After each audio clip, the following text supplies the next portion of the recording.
warahmatullahi wabarakatuh. Shalom, Om Swastiastu, Namo Buddhaya, salam kebajikan, dan salam sejahtera untuk kita semua. Halo teman-teman, bagaimana kabar kalian? Apakah kalian baik-baik saja? Ataukah sudah lelah dengan berbagai tugas perkuliahan yang menumpuk di atas meja belajar kalian? Saya harap teman-teman semua dalam keadaan yang sehat dan kondusif supaya dapat melaksanakan kegiatan sehari-hari dengan baik. Baiklah, tanpa membuang waktu lebih lama lagi, izinkan saya, Ripka Sonyagres Raja Butruk dengan NIM 121340095 dari Prodi Teknik Sistem Energi untuk memandu keberlangsungan pemaparan hasil RBL yang berjudul Analisis Pengaruh Susunan Baterai terhadap Kecepatan Putaran Motor Listrik DC Sederhana berdasarkan prinsip gaya Lorentz dan penerapannya sebagai penggerak kipas angin portable. Dan juga, di sini saya tidak sendiri nih teman-teman, saya ditemani oleh para anggota yang membantu saya untuk menyelesaikan tugas kuliah. Perkenankanlah saya untuk memperkenalkan kelima anggota kelompok RBL kali ini. Yang pertama ada Andre Padang dengan NIM 121340089, lalu ada Ayub dengan NIM 121340094, kemudian Habib Furqon dengan NIM 121130161, lalu ada Muhammad Gufran Nurendrawan Bangsa dengan NIM 121340090, dan yang terakhir ada Muhammad Rifai Azari dengan NIM 121130149. Baiklah teman-teman semua, dalam setiap kegiatan yang kita lakukan dan dalam setiap peristiwa yang terjadi, pasti terdapat alasan yang kuat mengapa hal tersebut dapat terjadi. Di sini kami akan menjelaskan suatu fenomena berdasarkan observasi yang telah kami rangkai dalam video yang telah ditampilkan di cuplikan awal. Pemaparan ini kami kemas dengan ringkas dan cerdas tanpa mengurangi detail objek penting dari percobaan yang kami lakukan. Baik, untuk pertanyaan pertama akan saya tujukan kepada Habib Furqon mengenai latar belakang mengapa percobaan ini dilakukan. Kepada saudara Habib, apakah latar belakang percobaan ini? Mengapa kalian mengambil tema ini sebagai landasan percobaan kalian? Baik, terima kasih Ripka atas kesempatan yang diberikan kepada saya. Teman-teman semua, apakah teman-teman semua pernah menggunakan benda elektronik? Tidak perlu memikirkan benda yang kompleks. Kita ambil contoh saja mainan yang sering teman-teman mainkan sewaktu kecil, mobil listrik berdinamo. Biasanya di bagian bawah mainan tersebut terdapat tempat untuk meletakkan baterai. Dan biasanya juga bukan hanya satu tempat baterai saja yang ada, melainkan 2-4 baterai. Ada yang susunan baterainya menyamping, ada juga yang memanjang. Tentunya pasti teman-teman merasakan adanya perbedaan di antara mainan mobil listrik dinamo dengan variasi susunan baterai. Hal ini yang ingin kami teliti dan ketahui alasannya melalui rangkaian percobaan yang telah kami lakukan. Kemudian bagian dengan dinamo pada mainan mobil listrik itu, dalam percobaan ini kami juga membuat motor listrik DC sederhana dengan menciptakan medan listrik dan medan magnet pada kawat. Nantinya medan listrik yang berasal dari arus listrik akan dihubungkan dengan sumber baterainya yang divariasikan susunannya, sehingga kami dapat meneliti serta menganalisis perbedaan kecepatan putaran dari motor listrik DC sederhana itu berdasarkan susunan baterainya. Oke, baik Habib, terima kasih atas penjelasannya, sangat detail dan terperinci. Untuk itu, saya akan melanjutkan ke pertanyaan kedua. Pertanyaan ini akan saya tujukan kepada Andre Padang. Untuk saudara Andre, bagaimana konsep singkat mengenai perangkat yang dibuat? Baik Ripka, terima kasih atas kesempatan yang diberikan kepada saya. Konsep singkat mengenai alat yang kami buat sebenarnya sudah disinggung terlebih dahulu oleh saudara Habib tadi, di mana motor listrik DC sederhana yang kami buat ini akan berputar menyesuaikan aliran listrik yang terbentuk dari variasi susunan baterai dan kabel tembaga yang akan mempengaruhi objek berupa kawat tembaga yang dipacu oleh magnet. Di sini, variasi parameter sangat berpengaruh terhadap kecepatan putaran dari kawat tembaga ini. Untuk variasi parameter akan dijelaskan mungkin pada pertanyaan setelah ini. Namun pada dasarnya, objek akan berputar sehingga pacuan dari magnet dan aliran listrik akibat baterai yang tersusun sedemikian rupa.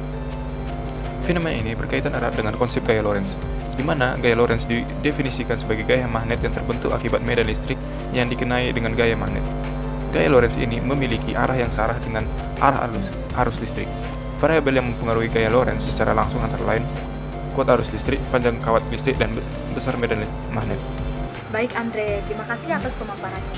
Sangat menarik ya teman-teman semuanya. Nah, bila tadi kita sudah mendengar mengenai latar belakang dan juga konsep singkat mengenai alat yang kami buat, saya ingin mendengar nih, bagaimana sih hasil analisis dari observasi ini?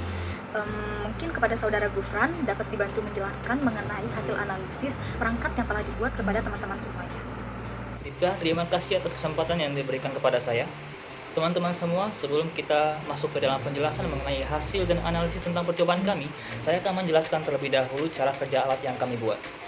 Alat yang kami buat ini berupa media penguji coba untuk menentukan kecepatan putaran motor listrik DC sederhana dengan variasi susunan baterai, di mana alat ini memiliki 4 komponen utama. Yang pertama adalah baterai itu sendiri, yang kedua adalah kawat putar, yang ketiga adalah magnet, dan yang keempat adalah alat pengukur kecepatan putaran berupa tachometer. Jadi teman-teman, seperti ini cara kerjanya. Baterai akan mengalirkan arus listrik ke arah kawat putar, yang dimana di dekat kawat putar tersebut terdapat sebuah magnet. Pertemuan antara medan listrik dengan medan magnet ini akan membangkitkan sebuah gaya yang kita kenal sebagai gaya Lorentz atau gaya magnet. Nah, gaya inilah yang akan memutar kawat putar tersebut. Setelah kita mengetahui tentang prinsip kerja alat yang kami buat, kita akan membahas mengenai hasil serta analisis kami mengenai percobaan yang kami lakukan. Percobaan yang kami lakukan ini bertujuan untuk mengetahui pengaruh susunan baterai dengan kecepatan putaran motor listrik DC sederhana. Dalam percobaan ini, panjang kawat tidak divariasikan, medan magnetnya pun tidak divariasikan, namun kami memvariasikan susunan baterai yang akan mempengaruhi besar arus yang mengalir. Variasi susunan baterai yang kami gunakan ada 3, yaitu tunggal, seri, dan paralel.